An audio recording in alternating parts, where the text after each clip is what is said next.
it's Kathianne Lewis, and it's time for a faith lift. And today's faith lift comes from an idea I had, or I should say, a new idea I had about alchemy. Supposedly, there were alchemists in the Middle Ages, and probably continuing on forever. They're probably still out there. And in alchemy, what they seem to want to do and prove is that you could turn iron or some base metal into gold. Supposedly there were formulas out there, and there were others trying to find the formula.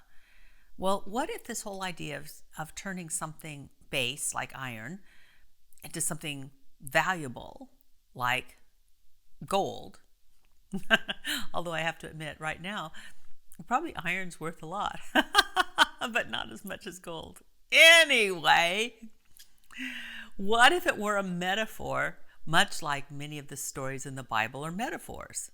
Metaphors, they mean something. They're not literal. They have a mental, emotional, and spiritual underpinning to them. So what would be the metaphor for turning iron into gold? How about a problem into a solution? How about a crisis into a blessing? How about a hurt into a healing? Now that'd be worth something, wouldn't it? Especially for the individual that was experiencing it. And I, for one, have had hurts, and I, for one, have had challenges, and I, for one, have been faced with things that seemed unimaginably difficult. And there is a way to turn it into something beautiful. But what's so interesting is that when I tell you what to do, you're going to say, oh yeah, I've heard that. It's not new information. It's that the people just don't want to do it. And they don't want to do it because I'm not sure why they don't want to do it. I have to look to see why I don't want to do it. Sometimes I don't want to do it because I just don't want to do it. I would rather be right than healed. So how do you turn a bad thing into a good thing? Well, first, the base for that, the reason we can do that is that everything is God. And if God is good, there's a seed of goodness within everything, There is nothing that is outside the substance and the law of God. And the substance of God is good, and the activity of God is good. So the way we turn something we don't like into something that becomes a blessing to us is we bless it. We love it. We love the problem. Jesus said it this way, love your enemy. And we really are against those things. We become against those things that we think are hindering our happiness and our well-being. We just don't want to have anything to do with them. And yet, guess what? Resistance is futile. You know that. Thank you, Borg, for telling us that one. So, what do? We bless. We love. Now, do we have to love it? Like we have to say, oh, goody, I hope you stay with me forever? No, but let's look at one of the definitions I have for love. When we love something, we pay attention to it. We don't deny it. We don't badmouth it. So if we're having a physical issue, we love our body more. We pay attention to our body more. And we say, right in the middle of this, there has to be God. I will know only God, only God, only God. I will know only God. If we're facing a financial problem, then we say, I will not deny you. I will acknowledge your presence and know that there is within this a blessing within it, within this problem, this issue, this financial conundrum. There's a blessing that will take my soul into new levels of awareness and radiating wealth. You have to just do it. It's hard. It's got to be a Nike moment. Just do it. Emma Curtis Hopkins, one of my teachers, said, there's only one don't in metaphysics, and it's don't complain. And if you're not complaining, the opposite of that is praising. So you praise the presence of God in the midst of the situation. You don't say, oh God, I love this situation, but you know that even there, even in the midst of the bodily condition, the financial condition, the relationship kerfuffle, God is. And there's only God. And then you take a deep breath and you let God do the work. Because God realized when it's hard to realize God must produce an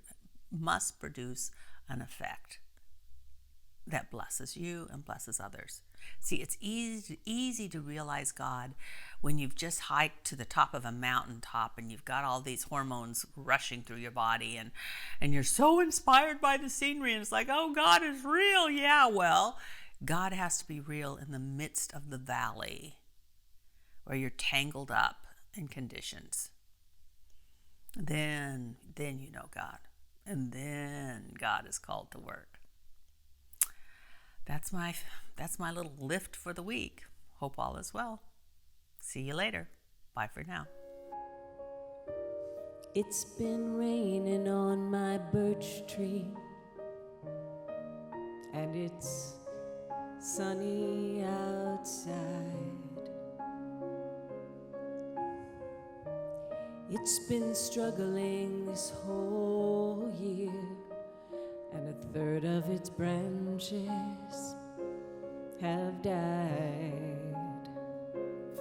But in the middle of the afternoon last week, as I pondered its plight in vain, staring out from the shade of my patio umbrella, I swear to you it began to rain right there, right when it needed it, asking with no words. The universe heeded it out of a clear blue sky, not knowing how or why.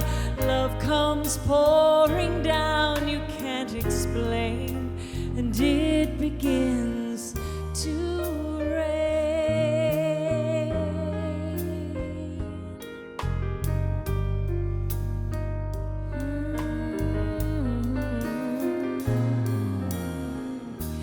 Nature's often the best teacher in lessons of taking things in stride, to graciously accept the blessings which without fail God will provide. And I'm grateful for the metaphor. It didn't take a brick falling on my head, 'cause I'm lining up with raindrops falling from a blue sky instead. Right there, right when I need it, asking with no words. The universe heeds it, yes, out of a clear blue sky, not knowing how or why. Love comes pouring down, you can't explain, and it begins to rain.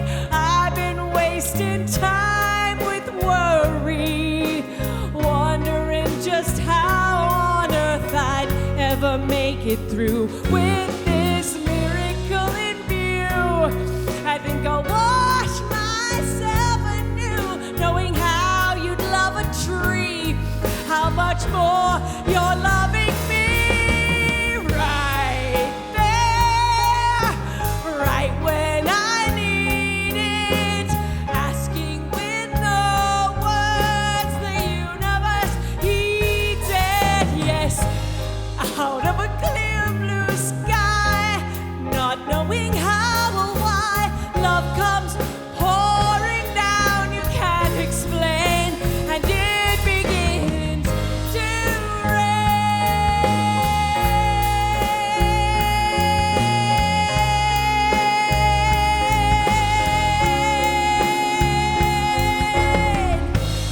It's been raining on my birch tree, And it's